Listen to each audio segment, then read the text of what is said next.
Baba yetu yetu liye mbinguni yetu yetu amina. Baba yetu yetu liye jina lako litukuzwe. Baba yetu yetu liye mbinguni yetu yetu amina. Baba yetu yetu liye jina lako litukuzwe. Olá, eu sou o Pai Marcelo de Logum Edé. Estamos aqui com o programa Mãe Terra mais uma vez, pelos estúdios da TV Com Santos, para trazer sempre para vocês entretenimento, conhecimento cultural, social, filantrópico e tudo aquilo que é pertinente em nossa sociedade. Quero pedir licença a todos vocês, adentrar as vossas casas para levar grandes informações sobre assuntos e pautas da nossa sociedade. Como sempre, trazendo sempre grandes autoridades, pessoas ativistas, pessoas no cenário político e social. Trago aqui um grande amigo, que eu tenho certeza que muitos que já o conhecem vão saber logo quem é. Trabalha na área da cultura. Aliás, eu acho que ele trabalha em várias áreas. Produtor cultural, ativista LGBTQIA+, faz parte do grupo O Coletivo de Teatro e é um dos gestores do espaço cultural Vila do Teatro. Ator e performe, com mais de 30 espetáculos entre dança, teatro e circo, artista circense e arte educador, formado na Escola Liver de Circo das Oficinas Pagu Santos. Funda os Pantanas, núcleo de pantefarias circenses de Santos. Foi presidente do Conselho de Cultura de Santos, representando a sociedade civil e conselheiro de cultura pelo segmento audiovisual e multimídios, por duas gestões, de 2017 a 2022. Membro da Frente Ampla pela Cultura da Baixada Santista, do MTBS, Movimento Teatral, da BS e do MABS, Movimento Audiovisual da Baixada Santista. É mais conhecido como presidenta. Foi diretor e curador da Cura Santos, Festival de Cinema de Santos, com 20 anos de atividades. Produz a festa Festival Santista de Teatro em 2022, em sua 64ª edição, considerando o mais antigo festival de teatro em atividade no país. Nada mais que meu querido, grande, importante figura, Júnior Braçalotti. Muito obrigado pela sua vinda aqui. Depois de tantas idas e vindas e conversas, conseguimos, através desse ajuste de horários e de agenda, trazê-lo aqui no Mãe Terra. Seja bem-vindo. Obrigado, Pai Marcelo. Olá a todos que estão acompanhando de casa. Prazer estar aqui trocando ideia com vocês. Que bacana, fico muito feliz. O Júnior é uma pessoa que está sempre em grandes movimentos, não só na cultura não, e nem só no LGBTQIA+, não, nesses movimentos. Ele está em todos, tudo que se fala sobre sociedade, necessidade social, filantrópico, é um cara que levanta várias bandeiras. Isso é muito importante para a nossa sociedade, ter pessoas sempre assim, nessa ampla visão social e filantrópica, que precisamos mais, cada vez mais em nosso país. Júnior, bem, vamos às perguntas que as pessoas querem saber mais do que aconteceu com a cultura aqui na Baixada Santista ou na própria cidade de Santos. E queria que você falasse um pouco sobre quem é o Júnior Braçalotti, da onde você veio, para as pessoas que não sabem, o que te fez você ser esse ativista, não somente da cultura, mas como num âmbito geral da sociedade. Conte um pouquinho para os nossos telespectadores, tenho certeza que eles vão ficar muito felizes em saber. Bem, meu nome é Júnior, eu sou natural aqui da cidade de Santos, sou um orgulhoso filho da minha mãe Celestina, lá de Minas Gerais. Trabalho com cultura, trabalho com teatro aqui em Santos desde a década de 90, onde eu comecei no teatro, A minha entrada no mundo artístico foi através do teatro, pelos cursos de teatro oferecidos pela gestão aqui do município de Santos, antigo e extinto projeto Carlitos, que existia, que formou muita gente no teatro, que está aí até hoje na atividade, com grupos trabalhando, E daí para lá fui me metendo depois no circo, fui me metendo na dança, fui me metendo no cinema, Eu gostava da arte, só não sabia que eu gostava de vários aspectos da arte e que só o teatro não bastaria. Então eu acabei trabalhando com muitos outros segmentos para agregar histórias ao meu corpo, agregar no repertório, Porque quando você trabalha com teatro, você precisa saber um pouquinho de tudo. né? Não tem como você construir um personagem, trabalhar aquela síntese da humanidade que às vezes a gente tem 1 hora para levar em cena, né? Se você não entende um pouquinho de cada coisa. Então esse um pouquinho de cada coisa foi me fazendo ter curiosidade sobre um monte de outras coisas, né? Isso vai abrindo o leque e vai fazendo você conhecer um monte de gente pelas quais você se apaixona, ou pela luta, ou pelo trabalho, ou pela índole, né? Então você vai vendo que caminhos você gostaria de trilhar e quem é você no mundo, né? E o que é esse mundo que você habita e como a gente pode, através da nossa arte ou não, né, fazer desse mundo um lugar melhor para quem vem depois. Assim como a gente é fruto das lutas dos que nos antecederam, né, dos nossos antepassados, a gente sabe que a gente tem um legado a deixar também, além do nosso trabalho. A ancestralidade, né? Ela fala sempre mais alto, né? Com Eu digo às certeza. pessoas que, por mais que elas não percebam, mas tudo é fruto da ancestralidade, né? Se chegamos até aqui, é porque teve aqueles que nos antecederam, né, que fez com que chegássemos até aqui. Então nós temos que dar continuidade para quem está chegando, para dar continuação daquilo que ficou e que continua. E você foi o produtor em 2018, da primeira parada aqui em Santos. Sim. E nós sabemos que a capital é uma potência, acho que até na questão do mundo, né? É a maior do mundo. Então, e Santos está tão colado, né, a São Paulo, a 1 hora daqui. Então conte para nós aí, você trouxe pessoas, você produziu, foram pessoas daqui da cidade, da Baixada ou de fora que contribuíram com essa primeira parada. Conte um pouco. Eu acho que vem um pouquinho na questão da ausência, né? Onde não existe uma iniciativa, a gente para e pergunta por que não existe, né? Em Santos, a gente ainda é uma cidade tanto quanto racista, muito LGBTfóbica, né? Eu sou uma pessoa que sofreu muito LGBTfobia na escola, na família, né? Então você vai se construindo a partir dessas dores também, né? Em 2018 a gente fez 50 anos da Revolução de Stonewall, né, que foi aquele movimento nos Estados Unidos que gerou todas as paradas mundo afora e a luta pelos direitos da igualdade dos LGBTs em relação a todos os outros, né? E a gente percebeu que aqui em Santos você não tinha. E aí a gente começa a fazer aquelas perguntas, por que não tem? Ah, porque o poder público não quer, porque o movimento não é organizado, então se ninguém quer, a gente quer, vamos fazer. Então, a partir desse impulso, né, da ausência de não tem, vamos fazer, e de que a luta contra o racismo é uma coisa premente todo dia, em todos os lugares, em todos os campos, né, a luta contra a LGBTfobia também é.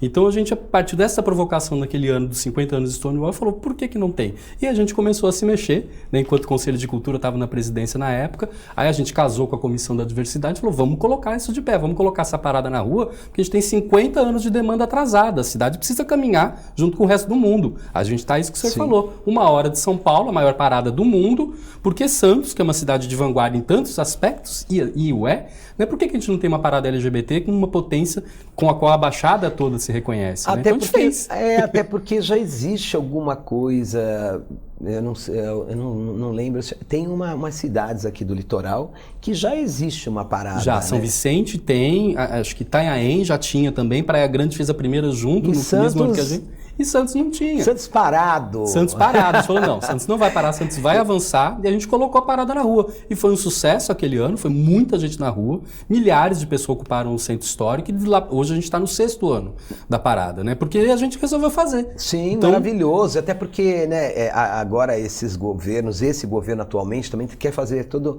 uma valorização do centro histórico. Exato. Tá aí, esse é mais uma demanda, né? Uma questão do anseio da sociedade de querer estar fomentando a cultura como tudo abrangente a cultura e o tema e a pauta do LGBTQIA+, é de uma coisa de suma importância, né? Hoje 2 coisas que eu acho que é muito cogitado no mundo, essa questão, né, LGBT e sobre a questão do racismo, né? Sim. Que são coisas aí que estão latentes, que ainda nos dias de hoje, acontecendo essas coisas, é inacreditável, né? Nos tempos de hoje, com toda essa evolução do mundo, ainda aconteça e até mesmo fora do Brasil. Sim. Né? Que a gente tem visto nas emissoras aí sobre essa questão do racismo. Lamentável. Isso porque são pessoas famosas e aqueles que os não anônimos, são, né? Os anônimos, que são muitos. Eu acho que isso, em cada 10 minutos, 1 minuto, em qualquer lugar do mundo, as pessoas estão sofrendo racismo, preconceito, intolerância. Não, infelizmente é isso. Todo dia a gente recebe uma notícia ou de um crime de racismo ou de um crime LGBTfóbico, Brasil afora. Então, em 2018, a gente tem muita coisa para falar em Santos naquele ano. Aconteceram vários casos de violência contra LGBT, de violência contra negros. negros. Então a gente tinha uma demanda ali represada que a gente precisava colocar na rua. Então a parada é esse reflexo, essa janela uma vez por ano de você colocar as pautas na rua e conquistar a atenção da mídia, a atenção da população em geral para temas que são direitos humanos, pura e simplesmente. A gente não quer privilégio, a gente quer igualdade. A gente quer que todo mundo seja tratado como todos devem ser, né, com respeito, com igualdade, com os direitos garantidos. Eu estava falando com a Renata Bravo, que esteve aqui em nosso programa dando-nos o prazer de poder trazer grandes informações da cidade. E ela estava falando sobre a Secretaria da Mulher, no qual ela também está à frente, além de ser vice-prefeita, sobre esse diálogo, né, que hoje a sociedade consegue ter mais acesso ao poder público, pelo menos nesses últimos governos, né? Então, eu acho que é um momento da gente estar realmente buscando eles e conversando com eles, como ela me disse sobre a Secretaria da Mulher, sobre a demanda que aconteceu, as agressões domésticas, né, com as mulheres, principalmente na pandemia, devido às pessoas estarem todas presas, né? Então você acaba convivendo mais com a família e começou a ocorrer uma série de denúncias sobre a violência doméstica. E isso também aconteceu e acontece fora de pandemia, com esse segmento LGBTQIA+, né, que vem vindo aí, e o racismo, e a intolerância religiosa, pessoas brigando por causa da fé de deuses e reis e rainhas, e assim vai. Eu acredito que isso é um avanço na nossa cidade, e acredito que isso aí tende a melhorar cada vez mais, ainda mais com uma pessoa à frente como você e toda essa turma, esse grupo que você tem, esse coletivo, isso se desenvolva. Parabéns pela parada, né? E que realmente triunfe aí em nossa cidade, e quero estar lá mais uma vez, ou pelo menos estar participando de alguma forma. Não, maravilha. E assim, a parada foi só um pontapé, né? Porque a partir dela aí sim a gente começa a brigar por direitos mesmo, né? Hoje a gente tem um conselho LGBT que será criado, as eleições são mês que vem, né? Então ela começa a destacar um monte de coisa que dá ausência. É o que não tem. Então precisamos fazer. Políticas públicas, Políticas públicas. Santos tinha 29 conselhos de direito, faltava o conselho LGBT. A gente falou, por que não temos?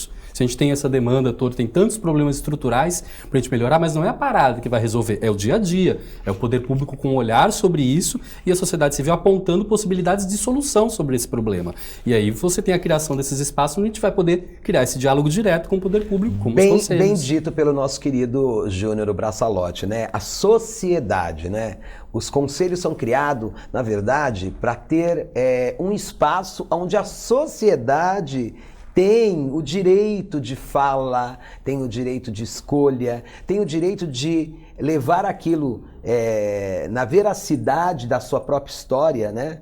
Dentro de um espaço onde faz uma interlocução com o governo. Então esses conselhos são importantíssimos. São fundamentais, porque a gente compreende o conceito da democracia participativa, mas muita gente acha que é só votar e deixar lá. Que o vereador, o prefeito, o governador vai resolver a nossa vida. E não é assim. Você tem que estar lá dia a dia acompanhando, cobrando, apontando, disponibilizando soluções para que o prefeito, o governador fale, não, ali aquele segmento tem razão, vamos tentar por aqui, porque aqui não está dando certo. Porque os conselhos são sugestivos e fiscalizadores. Deliberativos, também. A maioria das vezes, é isso até mesmo. Muitas vezes por causa do fundo, né? Que existe fundo. Agora, como o nosso da comunidade negra, que foi criado o fundo há pouco tempo, né? Mas existem outros conselhos que já têm fundo aí há muito tempo. Então, acaba sendo deliberativo, até mesmo porque a sociedade é que sabe aonde está a sua demanda, as dificuldades da cidade. O dia a dia quem sofre é o povo, quem está na base, né? O prefeito está lá, o vereador está lá, eles têm uma demanda, a máquina para tocar dia a dia, que a gente sabe que é difícil, mas se a gente não levar, essa problemática existe, vamos tentar resolver assim, e aí se você tem um poder público que escuta, com certeza ele vai errar muito menos, porque ele vai estar junto com o povo, né? Um ponto crucial da sua fala, e faço das suas palavras as minhas.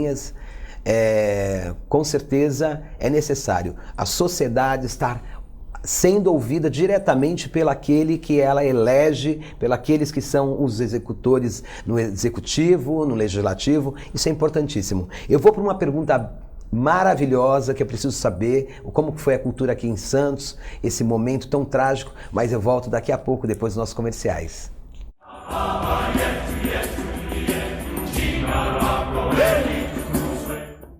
Pensando na facilidade e maior conforto para você, o aplicativo da TV Com oferece nossa programação ao vivo 24 horas e interação com nossas redes sociais. O app TV Com Play já está disponível no Play Store para sistema Android e no App Store para sistema iOS. TV Com, interagindo com você. Saúde é o nosso maior patrimônio. A nossa, dos nossos filhos, dos nossos pais, de quem amamos e de toda a nossa família. Não dá para cuidar sozinho. Você precisa da retaguarda de um bom plano de saúde. Com bons médicos, uma boa rede credenciada, unidades próprias em toda a Baixada Santista e experiência em cuidar de pessoas. Plano Santa Saúde, há 30 anos, sempre perto, cuidando de você.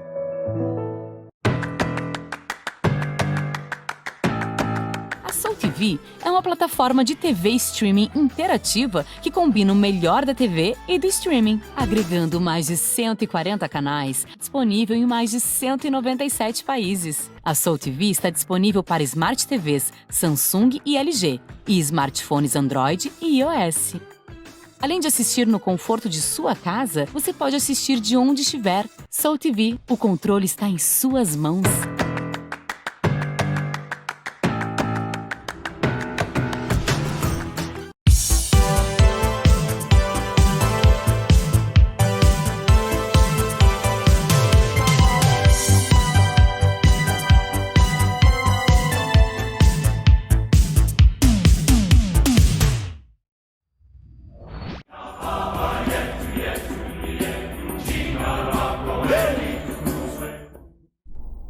Estamos de volta com o programa Mãe Terra, pelos estúdios da TV Com Santos, com o meu queridíssimo, nesse papo maravilhoso, ator, diretor, produtor, Júnior Braçalotti.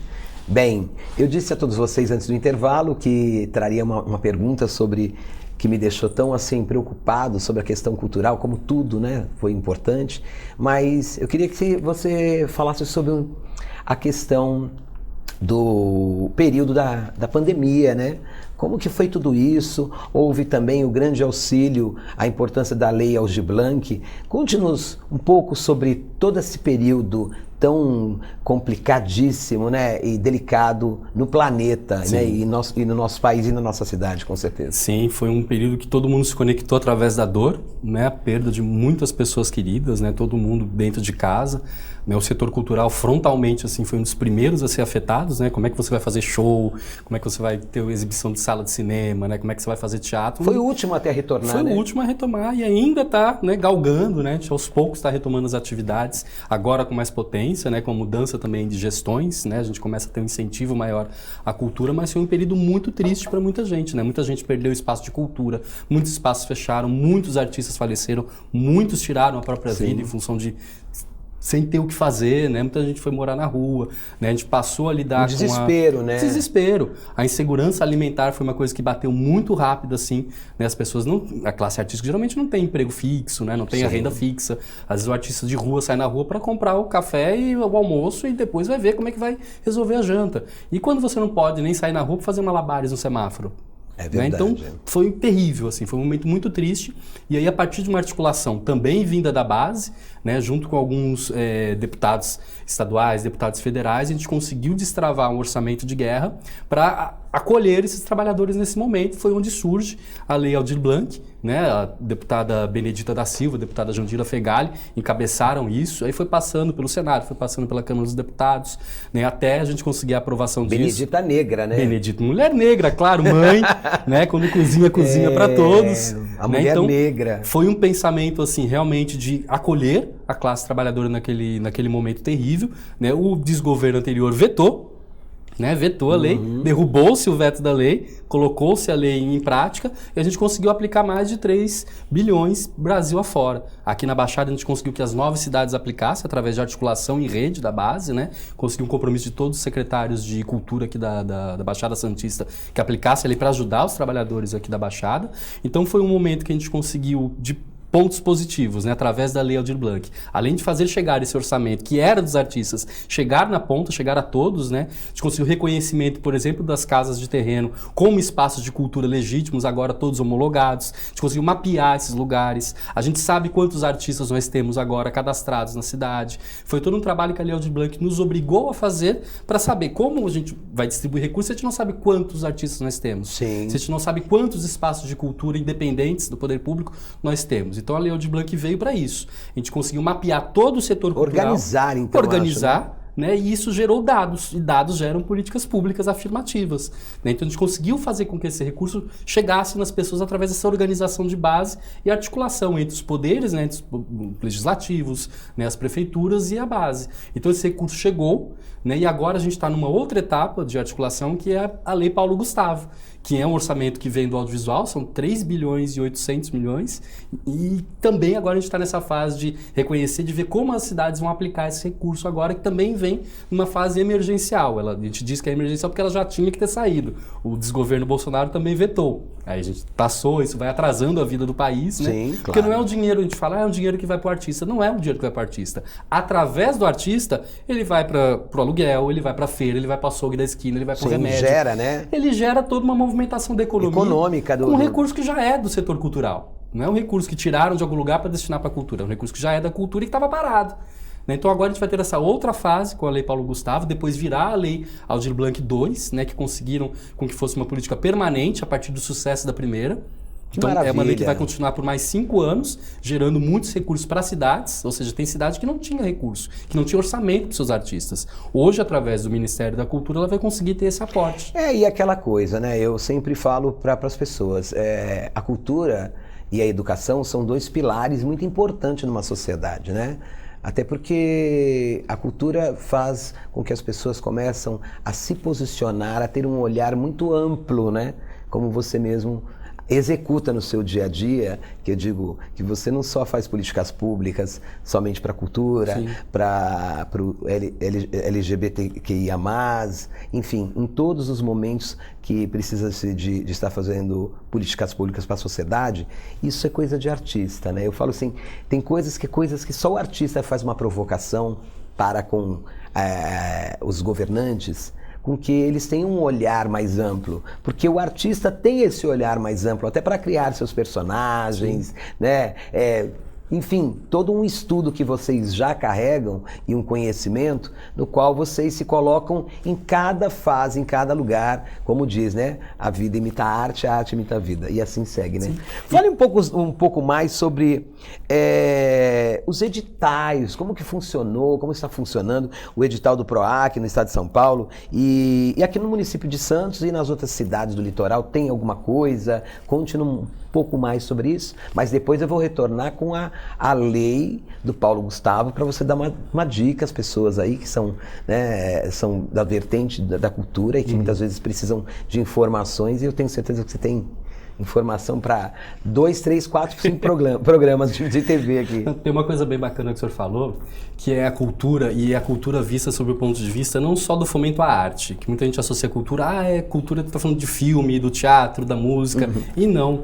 Cuidar do outro também é cuidar de si, e isso também é cultural, essa visão mais antropológica, né, de querer uma sociedade melhor, é que a gente tem que olhar através do viés artístico, então através do teatro, da literatura, da música, a gente vai propor até para a criação de um personagem que seja que seja um ex-detento, que seja um gay, que seja um morador de rua, enfim, a arte imita a vida e a vida imita a arte. Eu acho que um dos dois aí cabe nisso. Então vocês têm que ter essa sensibilidade e esse olhar. Sim. Então a partir do momento que um ser humano que trabalha com a cultura e tem esse universo tão amplo, ele consegue sentir, porque vocês têm que repassar vivenciando. Sim. Então quando se vivencia aquilo, até mesmo quando vocês vão fazer gravações, vocês passam sempre por um estudo, um treinamento, né? Existe sempre tudo isso, vocês acabam tendo que sentir aquilo. E só se sentindo para se repassar, para se colocar no lugar do outro, que é o que eu falo, né? Você só pode ser filantrópico, social, quando você passa para o lugar do outro. Sim, é isso, é o lugar da empatia mesmo. E aí a arte vem desse lugar de ver o mundo e ver o que ele pode ser, né? Tentar ver um pouquinho mais à frente, né? Então, se a gente percebe que a cidade, por exemplo, tem um déficit habitacional grande, temos problema na saúde, temos problema no transporte, como é que eu vou falar? Mas a pessoa tem direito a teatro de graça, a pessoa tem direito a produzir cinema. Como se ela não tem acesso à educação, se ela não tem como pegar um ônibus para ir para o teatro, por mais que o teatro seja de graça, se ela não tem onde morar, como é que ela vai parar para pensar, para ler um livro? Então tem muitos buracos estruturais para a gente resolver antes da gente falar de cultura como direito básico, que o é. Assim como educação, como direito à saúde, como direito à moradia, é cultura vista como direito básico. E aí surge a lógica do edital, dos editais, no Brasil e mundo afora, que é uma maneira do artista comum, né, da gente que está aqui na base, acessar o orçamento da cultura. Né, acessar aquele orçamento que às vezes é muito pequeno para você poder fazer suas produções, né? Porque antigamente como você produzia? Você fazia o balcão, o famoso balcão. Eu conheço o vereador, eu conheço o patrocinador, eu vou lá, peço, ele me conhece, ele me dá. Mas isso tem um lugar de injustiça, porque não é todo mundo que tem o acesso ao vereador, ao patrocinador. Então os editais possibilitaram, ainda que uma lógica um pouco torta, porque é uma concorrência, né? E colocar artista para concorrer com artista por pouco recurso é cruel ainda, né? Mas foi o que ainda a gente está conseguindo construir, né, para que você tenha acesso a esse recurso, para que chegue a cultura no cidadão comum, para que a gente consiga levar a arte, cultura e entretenimento às pessoas de uma maneira mais horizontal possível e geralmente de graça, né? Porque as pessoas nem sempre têm acesso, têm condição financeira para comprar um grande ingresso para um show, etc. Então, a partir dessa lógica, foram sendo construídos editais. Aqui em São Paulo, que é o estado mais rico do Brasil, a gente tem a linha do PROAC Editais, né, que é uma linha de fomento direto, tem a linha de ICMS, que é a isenção fiscal. Só que aqui a gente tem um problema que é, o recurso destinado ainda é muito pequeno. A gente demorou 10 anos para chegar no orçamento de 100 milhões, que é o que o estado de São Paulo destina hoje ao PROAC Editais. Só que a demanda apresentada pelos trabalhadores do estado afora esse ano foi de 4 bilhões. Nossa! Ou seja, 100 milhões, o que isso vai resolver? Nada. Nada. Quer dizer, contemplado quase que é uma ninguém. Loteria. Hoje é uma loteria, porque é muita gente se inscrevendo por um recurso que é ínfimo. Então a luta ainda é muito grande para a gente chegar a algo que a gente fale, não, está começando a ficar justo, está longe de estar justo. Né? Ali Paulo Gustavo vai vir para melhorar um pouquinho, mas ainda assim a gente precisa de muita coisa ainda, principalmente um olhar atento do poder público, para além de editais, né? Como é que você fomenta, como é que você dá um suporte, né? Foi isso da pandemia, muitos espaços culturais fecharam. Muitas salas de cinema, muitas academias de dança, muitos teatros fecharam. É lamentável, né? É lamentável. Você não tinha um suporte dos poderes públicos, né? Para segurar esse povo inteiro, para segurar esse povo vivo. A gente viu o quanto a gente está frágil ainda nesse lugar. Então a Lei Aldir Blanc veio para isso também, para tirar essa neblina da nossa frente e falar, olha, a gente tem muito ainda a trabalhar, a gente precisa de muita boa vontade e trabalho sério dos nossos governantes e da gente, enquanto base também, de se organizar e fazer pedidos assertivos, fazer uma construção de base assertiva, fazer com que esse recurso, sempre que venha, chegue a todo mundo, que os editais sejam mais justos, né, que a gente consiga contemplar cada vez mais pessoas, né, para que esse recurso chegue para a cidade, não para poucos. Júnior, temos tantas coisas para falar e eu quero te pedir que você volte aqui mais uma vez. Quando quiser. Porque nosso programa é tão curto e as informações são tantas, mas eu quero te fazer aqui no ar, te pedir, né? Retorne aqui, vamos fazer um outro programa, porque eu quero que você me responda as perguntas que eu tenho certeza que as pessoas têm um anseio de saber sobre toda essa dinâmica para esses concursos, aí esses PROACs da vida, a lei também, Paulo Gustavos, mas somente no próximo programa. Quero agradecer a todos vocês pela audiência, mandar um beijo a todos os meus produtores, o pessoal aqui da TV Com, ao Rogério, ao Felipe, ao Marcelo, a Gisele, a todos aqui, e o nosso querido também Felipe, lá da Floricultura, Gardênia, que sempre manda flores lindas para brilhantar o nosso cenário. E também ao meu querido João, que me dá sempre uns sapatos lindos lá, me proporciona para me poder estar sempre desfilando com a Onira. Muito obrigado a todos e até o próximo programa. Axé.